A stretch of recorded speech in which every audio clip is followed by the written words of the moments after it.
اگلا سوال یہ ہے کہ ان میل جول کے جو آداب ہیں ان کا سورس کہاں ہے، ریفرنس کہاں ہے، ماخذ کیا ہے؟ یعنی ہم یہ دیکھتے ہیں کہ دین کے دو سورسز ہیں، آپ بار بار توجہ دلاتے ہیں، قرآن مجید اور سنت۔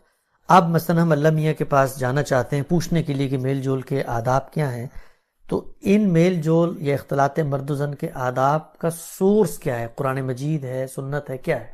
قرآن مجید ہے، یعنی یہ سب چیزیں قرآن مجید میں زیر بحث آئیں، قرآن نے ان کو خود موضوع بنایا ہے۔ یہ سورہ نور میں زیر بحث آئے ہیں اور بڑی تفصیل سے زیر بحث آئے ہیں، اور پھر کچھ چیزیں سورہ احزاب میں زیر بحث آئی ہیں جو ایک وقتی نوعیت کی صورتحال سے متعلق ہیں۔ وہ اس لیے اہم ہو گئی ہیں کہ ہمارے ہاں کچھ اہل علم نے ان کی تعمیم کی ہے، یعنی وہ ان کو عام لوگوں کے لیے بھی ضروری سمجھتے ہیں، یا ان کا فہم یہ ہے کہ اس میں غالباً یہ بات بیان ہوئی ہے، تو وہ بھی زیر بحث آتی ہیں، لیکن اصلاً یہ آداب سورہ نور میں بیان ہوئے۔ ٹھیک۔ اچھا، اگلے سوال غام صاحب یہ ہے کہ عام طور پہ سمجھا جاتا ہے کہ یہ جو آداب آپ بیان کر رہے ہیں سورہ نور میں بیان ہوئے ہیں یہ عورتوں کے اختلاط سے متعلق ہیں، یہ یہاں پر بتائیے گا کہ یہ جو احکام ہیں یہ کیا عورتوں کے لیے وہاں پر زیر بحث آئے ہیں؟ عورتوں اور مردوں دونوں کے لیے زیر بحث آئے ہیں، دونوں کے لیے یعنی آپ اندازہ کریں کہ اس میں تو سب سے پہلے یہ بتایا گیا ہے کہ آپ اگر جائیں کہیں تو آپ اجازت کیسے لیں گے، آپ انس کیسے پیدا کریں گے، گھر والوں کو اپنا تعارف کیسے کرائیں گے۔ اگر گھر والے آپ سے اس وقت نہیں ملنا چاہتے اور وہ یہ کہہ دیتے ہیں کہ آپ چلے جائیں واپس، یا آگے سے نہیں جواب دیتے، تو آپ دل میں تنگی محسوس کیے بغیر آ جائیں گے، تو استیزان کہتے ہیں اس کو۔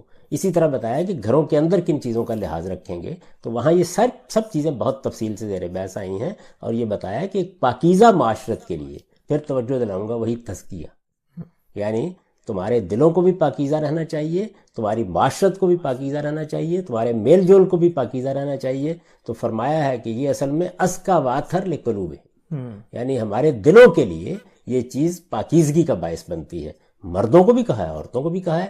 ایک بات ہے جو صرف عورتوں کو خاص طور پر کہی ہے، باقی تو اللہ تعالیٰ نے وہاں یہ طریقہ اختیار کیا ہے کہ اے پیغمبر آپ مومن مردوں سے یہ کہہ دیں، اس کے بعد آتا ہے مومن عورتوں سے یہ کہہ دیں، مومن مردوں سے یہ کہہ دیں، مومن عورتوں سے یہ کہہ دیں، تو دونوں کو دہرا کے کہا ہے تاکہ کوئی ابہام ہی پیدا نہ ہو اس میں۔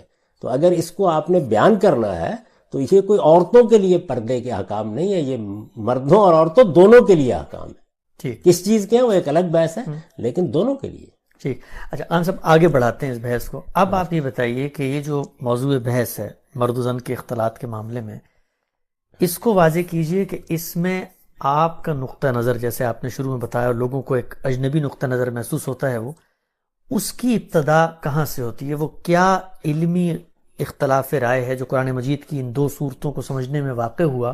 اور پھر میں چاہوں گا کہ ان دونوں صورتوں میں جو آپ کا نقطہ نظر ہے اس کو آپ براہ راست قرآن مجید کی وہ آیات کھول کے بتائیں کہ وہ ہے کیا۔ یہ سب سے پہلی چیز تو یہ ہے کہ جب میں نے عرض کر دیا کہ بنائے بحث تین ہی مقامات، یعنی سورہ احزاب میں 2 مقامات اور سورہ نور کا یہ مقام، بنائے بحث یہی ہے۔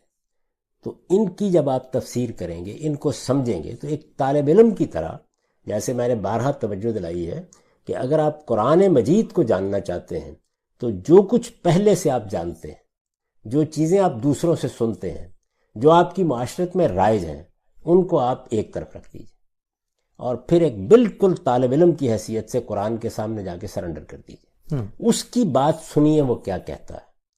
آپ کو جو کچھ قرآن مجید سمجھائے، پھر آپ ایک نگاہ ڈال کے دیکھیے ایک سچے طالب علم کی حیثیت سے کہ یہ تو میں آج اس کو دیکھ رہا ہوں۔ سوال یہ ہے کہ مجھ سے پہلے بھی 12-13 صدیوں میں اہل علم اس کو دیکھتے رہے ہیں، تو آپ ان کے تعویلات، ان کی تشریحات، ان کی تفسیریں، ان پر ایک نگاہ ڈالتے ہیں۔ نگاہ ڈالنے کے بعد آپ دیکھتے ہیں کہ جو بات میں نے سمجھی تھی، اور اگر دوسرے مجھ سے مختلف سمجھ رہے ہیں تو ان کا استدلال کبھی تو نہیں ہے، پھر اس کا تقابل کرنے میں ایک عمر گزرتی ہے، یہاں تک کہ پھر آپ اس نتیجے پر پہنچ جاتے ہیں کہ نہیں یہاں یہ بات صحیح ہے۔ تو جو بات میں سمجھا ہوں سورہ نور میں یا سورہ احزاب میں، یہ ایسا نہیں ہے کہ اس کے ہر جز میں منفرد ہوں، بعض چیزوں میں میری انفرادیت ہے، لیکن بہت بڑے پیمانے پر جب آپ اس کا مطالعہ کریں گے اور دیکھیں گے کہ مثلا احناف کیا کہہ رہے ہیں، مثلا اصولین کیا بات کر رہے ہیں، مثلا ہمارے اہل تفسیر کیا کر رہے ہیں، مختلف آیات کو کیسے دیکھا جا رہا ہے، تو آپ یہ دیکھیں گے کہ میری آراء کی بہت سی چیزیں ایسی ہیں جو آپ کو ان لوگوں کے ہاں بھی ملیں گی۔ بلکہ دور حاضر میں مثلا آپ سید رشید رضا کو پڑھیں گے، آپ مفتی محمد عبدو کو پڑھیں گے، آپ حسن ترابی صاحب کو پڑھیں گے، تو آپ دیکھیں گے کہ وہ ایک مختلف اپروچ سے کم و بیش انہی نتائج تک پہنچ رہے ہیں۔ میں نے اسی لیے توجہ دلائی کہ مولانا عامر گزدر صاحب نے اس کا بڑا تفصیلی مطالعہ کیا ہے، یعنی میرا بھی نقطہ نظر اور اس سے پہلے جو نقطہ نظر ہے، تو جب یہ تصنیف لوگوں کے سامنے آئے گی تو ان کو اندازہ ہوگا کہ کیا پس منظر ہے اس ساری بحث کا۔ یہ اتنی سادہ بات نہیں ہے جیسے لوگ اس کو دیکھتے ہیں، اس میں بڑی دقیق بحثیں ہیں۔ میں صرف ایک چیز کی طرف توجہ دلاؤں گا، آپ نے مولانا سید ابواللہ صاحب مودودی کا ذکر کیا، بڑی قابل احترام شخصیت ہے، یعنی میرے لیے تو وہ باپ کے درجے میں ہے۔ آپ یہ دیکھیے کہ جس طرح وہ ایک بالکل مختلف نقطہ نظر رکھتے ہیں اس معاملے میں، تو جب انہوں نے تفہیم القرآن میں ابو بکر جساس پر، جلیل القدر حنفی عالم ابتدائی زمانے کے، ان کی رائے نقل کی ہے تو اس پر تعجب کا اظہار کیا ہے کہ اچھا جساس یہ مانتے ہیں۔ کیوں؟ وجہ کیا ہے؟ اس لیے کہ آپ کے گرد و پیش کی معاشرت اور ہے۔ آپ جانتے ہیں کہ ہماری دلی کی اشرافیہ، ہمارے ہاں کی جو تہذیبی روایت ہے، اس میں یہ پردہ وہاں بھی نہیں رہا تھا جہاں پر اس کو بعض علماء بیان کر دیتے ہیں، یہ اس سے بہت آگے جا چکا ہوا تھا۔ یعنی اس میں ایسی ایسی چیزیں شامل ہو گئی تھیں کہ جو آپ کو کتابوں میں کہیں ملیں گی نہیں، علماء کے یہاں زیر بحث ہی نہیں ہوں گی۔ مثال کے طور پر یہ کہ عورتیں پالکی میں نکلیں، آپ اندازہ کریں کہ اس میں یہ تک ملحوظ رکھا جاتا تھا کہ آپ نے ایک ڈیوڑی کے اندر جا کے وہ پالکی رکھ دینی ہے، اس میں بھی کوئی اینٹ پتھر رکھ دیا جاتا تھا کہ وزن تک کا اندازہ نہ ہو۔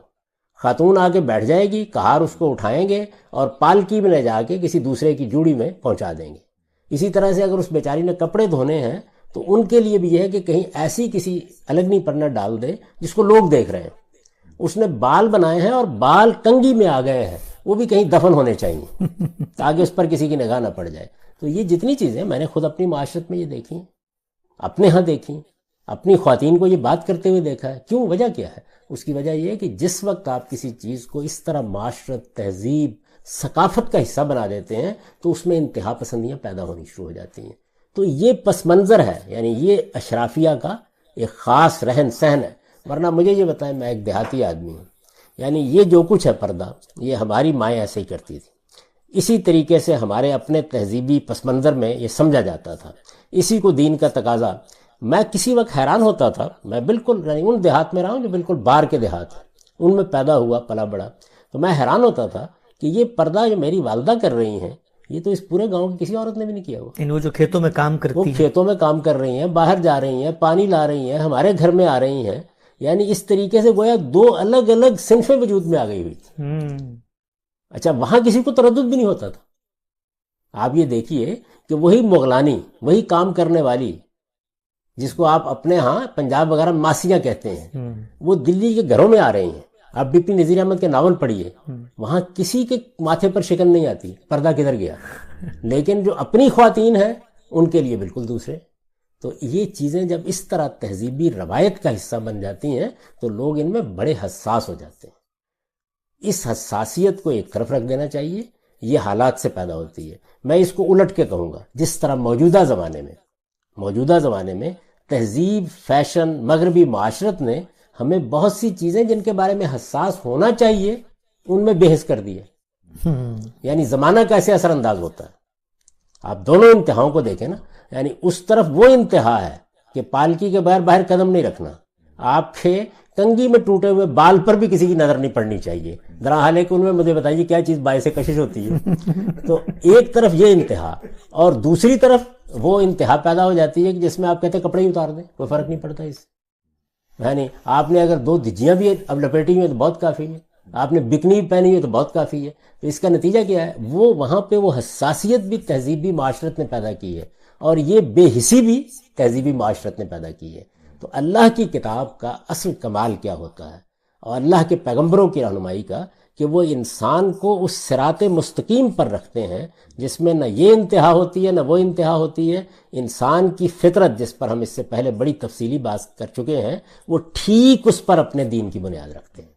یعنی اسی وجہ سے اسلام کو دین فطرت کیوں کہا جاتا ہے؟ یہ وہی بات ہے جو سورہ روم کی آیت میں زیر بحث آئی تھی داڑھی پر گفتگو کرتے ہوئے، کہ اللہ تعالیٰ نے انسان کی جو فطرت بنائی ہے اس کے اندر جو داعیات رکھے ہیں انہی کے اوپر اساس قائم ہے سارے کے سارے دین کی۔